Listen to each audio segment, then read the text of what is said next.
Now, Olympic champion Caster Semenya set a national record in the women's 1500 metres at the first Diamond League meeting of the season at the weekend. But the South African middle distance runner could be affected by new rules regarding testosterone levels in female athletes from November.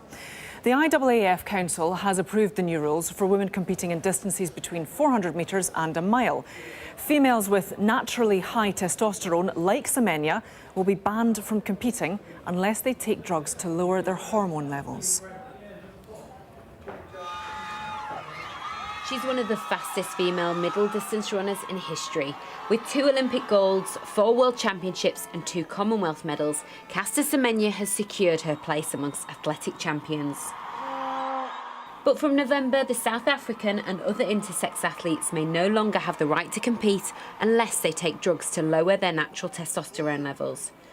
Jonathan Taylor QC drafted the new rules, which were approved by the IAAF Council in March. You have to find a fair, appropriate way to treat the intersex athletes that does fairness to all.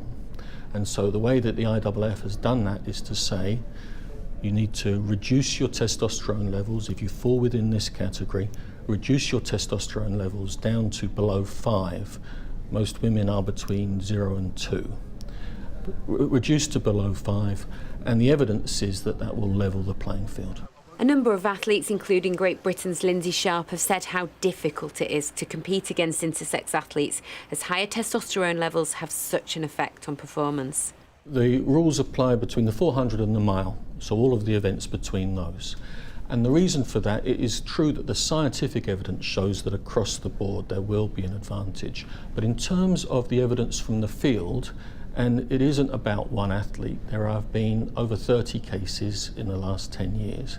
And the overwhelming evidence is that it is concentrated within those events.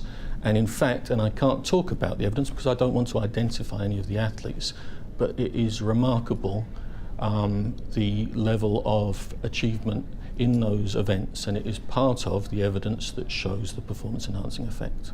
Human rights campaigners have criticised the decision, but Vice Chair of the IAAF Athletes Commission, Paula Radcliffe, says it's impossible to be fair. So many women with normal levels of testosterone have been lining up in races basically with very little chance of getting a medal in those races.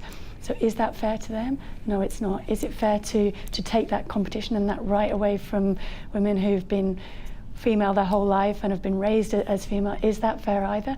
No, it's not. But we have to do something to make the outcomes and the categories, I think, fairer, like I say, to the majority. Semenya and the other athletes, they have the next 6 months to decide. Take drugs to suppress their natural testosterone, change distances, or take the case to the Court of Arbitration for Sport. Semenya has maintained her silence, except for a simple social media post.